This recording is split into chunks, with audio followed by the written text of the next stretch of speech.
आज टीएमसी के डेलीगेशन ने मुलाकात की। कई घंटे की मुलाकात में उन्होंने बताया कि बकायदा वहां पर बातचीत में उनको जो 5 सवाल उन्होंने दिए थे उसका माकूल जवाब नहीं मिल पा रहा, वो चाहे ज्ञानेश कुमार की तरफ से या फिर पूरे विभाग की तरफ से।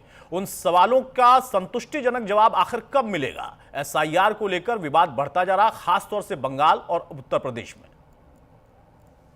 देखिए, जहां तक सवाल है, इलेक्शन कमीशन ऑफ इंडिया का वो एक संवैधानिक संस्था है और नियमों के अंतर्गत उनकी अपनी प्रक्रिया है, उनका अपना काम है।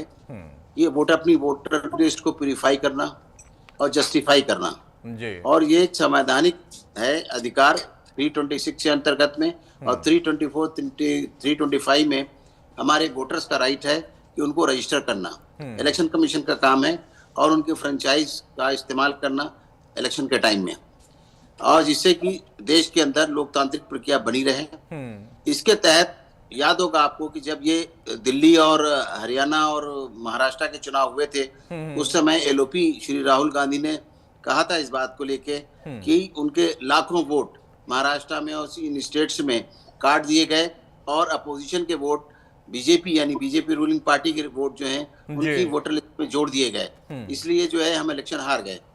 तो इस बात को संज्ञान लिया इलेक्शन कमीशन ने। जो हमारी प्रक्रिया 2002, 2003 और 2004 में हुई थी, उसको सोचकर सबसे पहले शुरू किया गया बिहार में। बिहार का इलेक्शन सामने था, आपने देखा कि बिहार के अंदर ये कहा गया कि समय कम है, लेकिन समय कम नहीं था।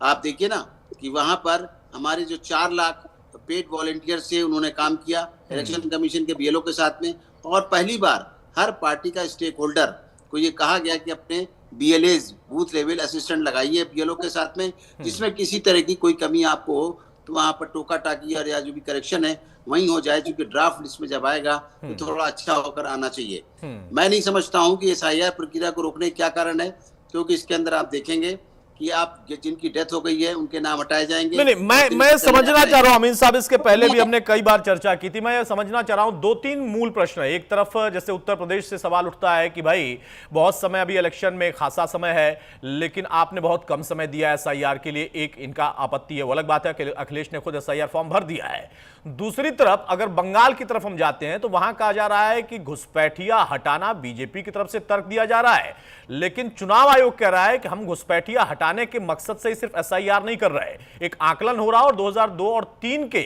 एसआईआर की तुलना में इस बार कई चीजें बदली गई हैं, बहुत इंटेंसिव ये काम हो रहा है।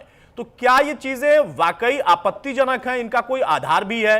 क्योंकि तृणमूल कांग्रेस जब ये बात कहती है तो कहते हैं कि जानबूझकर हमारे कुछ ऐसे डेमोग्राफिक एरिया हैं, कुछ डिस्ट्रिक्ट हैं जहां पर टारगेट करके हटाया जा रहा है। देखिए, जहां तक सवाल इस बात का कहा गया कि अभी इलेक्शन हुए बिहार में, मैं वही कह रहा था 65 लाख वोटर काटे गए और डिलीट किए गए और 22 लाख वोट ऐड किए गए और आराम से वहां पे इलेक्शन हुआ, किसी तरह कोई प्रॉब्लम नहीं आई।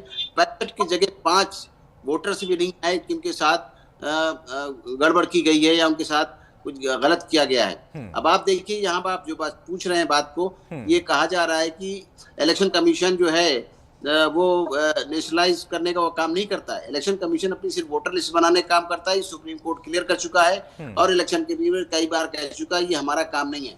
हाँ, इलेक्शन के दौरान जो भी लिस्ट देखी जाएगी उसमें उनको, क्योंकि आप उठा के हमारा फॉर्म 6 देखिए, फॉर्म 7 देखिए, फॉर्म 8 देखिए, सबके नीचे लास्ट में लिखा है मैं भारत का नागरिक हूँ और साइन करता है।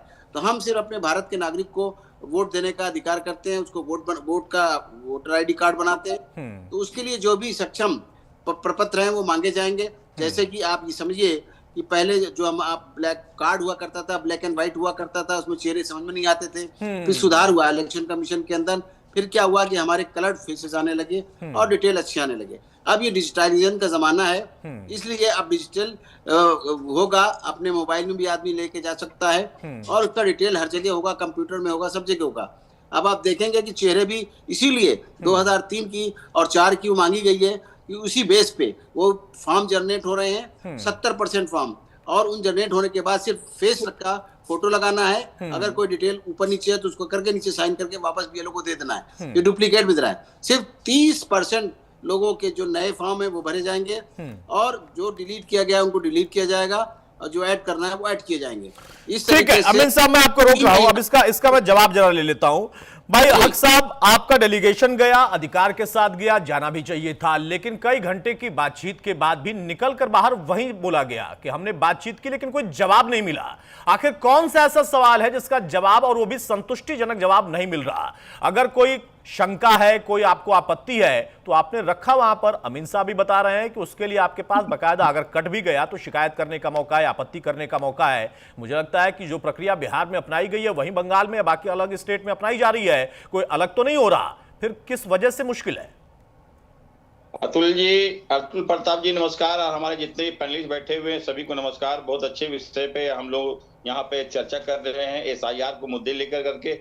आज हमारे 10 डेलीगेट ने समझ लिए चुनाव आयोग के मुख्य समझ लिए कि उनसे मुलाकात 2 घंटे की तकरीबन मुलाकात की, लेकिन कोई भी समझ लिए नेता ही नहीं निकला। हमारे 2 लोग महुआ मित्रा, कल्याण बनर्जी ने तकरीबन 40 मिनट तक ये दोनों जो है चुनाव आयोग के जो ज्ञानेश कुमार जो है हेड है उनसे बात की। उसके बाद में किसी भी तसफ़ी बख्श समझ लिए इत्मीनान हम लोगों को जवाब नहीं मिला। जो पहला सवाल था हमारा कि सवाल नंबर 1 है कि झूठे वोटों को पकड़वाने के लिए है या घुसपैठियों को पकड़वाने के लिए, सवाल नंबर 1 था कि ये एसआईआर जो हो रहा है झूठों को पकड़वाने के लिए है या फिर समझिए कि अवैध घुसपैठियों को पकड़ाने के लिए है। दूसरा, और ऐसा पश्चिम बंगाल में ही क्यों, पश्चिम बंगाल ही में क्यों हो रहा, अन्य राज्यों में क्यों नहीं हो रहा। तीसरा, जहां जहां एसआईआर हो रहा वहां बीएलओ के ऊपर इतना दबाव पड़ गया है और उनकी मौतें हो रही हैं,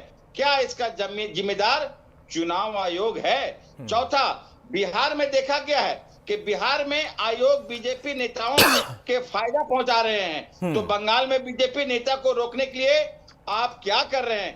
पांचवा, केंद्र सरकार की साजिश है एसआईआर, ये एक बहुत बड़ी षड्यंत्र है और एक राजनीति का ये बहुत बड़ा खेल है जो पश्चिम बंगाल में कब्जा करने के लिए 2026 में बहुत ही समझ लिए हिकमत की तरह समझ लिए एसआईआर एक बहाना है और पश्चिम बंगाल निशाना है। तो हमारे 10 जो डेलीगेट गए थे किसी को भी समझ लिए जवाब नहीं मिल पाया चुनाव आयोग द्वारा, जो हमारे समझ लिए इस हिसाब से। अच्छा हक साहब, मेरा एक छोटा सा सवाल है, आपको चुनाव आयोग तो संतुष्ट नहीं कर पाया, मेरा सवाल है सिर्फ इतना, जो आपने पहले से ही कह दिया, मान बैठे हैं कि नहीं एसआईआर की प्रक्रिया ही साजिश है, तो जब साजिश ही है तो उसमें संतुष्टि कहां से हो जाएगी? आप सीधा विरोध इसी का करिए ना कि एसआईआर ही नहीं होना चाहिए, उस प्रक्रिया पर बीएलओ पर दबाव, ये सारे तो फिर अलग सब क्लॉज हो गए ना। सीधी लाइन ये है कि एसआईआर साजिश है, इसी पर बात की जाए। ठीक है, हमने 5 सवालात जो है, नहीं 5 नहीं, आप 10 सवाल पूछिए सर। मेरा तो सीधा कहना है, मेरा सीधा कहना है कि जब आपने अपने सवाल में ये लिख दिया, जब आपका सवाल ही यही है, मेरे मन में प्रश्न यही है कि भाई ये प्रक्रिया ही साजिश है, तो फिर 4 या 5 या 10 सवाल पूछने का मतलब क्या है? साजिश तो साजिश होती है ना, अब उसमें भी क्या क्लॉज बांटेंगे? देखिए, हमें मालूम है कि आप गलती कर रहे हैं, लेकिन हम आपको गलती का एहसास दिलाना चाह रहे हैं, उसके बावजूद भी आप गलती एहसास नहीं कर रहे हैं, तो इससे बड़ा समझिए लोकतंत्र की ये एक तरह से। हक साहब, आप वरिष्ठ व्यक्ति हैं, गलती करना और साजिश रचना दोनों की, जो अगर क्रिमिनल कॉन्स्पिरेसी पे जाएंगे ना, उसके मोटिव पर जाएंगे ना, और फिर उन तमाम चीजों को आप आपराधिक हिसाब से सोचेंगे, तो दोनों में बड़ा अंतर हो जाता है। गलती करना और साजिश रचना दोनों में बड़ा अंतर है, वहां धाराओं का भी अंतर है, वहां पर सजा का भी अंतर है। और सुप्रीम कोर्ट तक आप गए थे, बिहार में भी उसके पहले जब हो रहा था तब सुप्रीम कोर्ट तक गए थे, और अभी भी कई मामले चल रहे हैं, 1 तारीख को वहां पर भी सुनवाई है।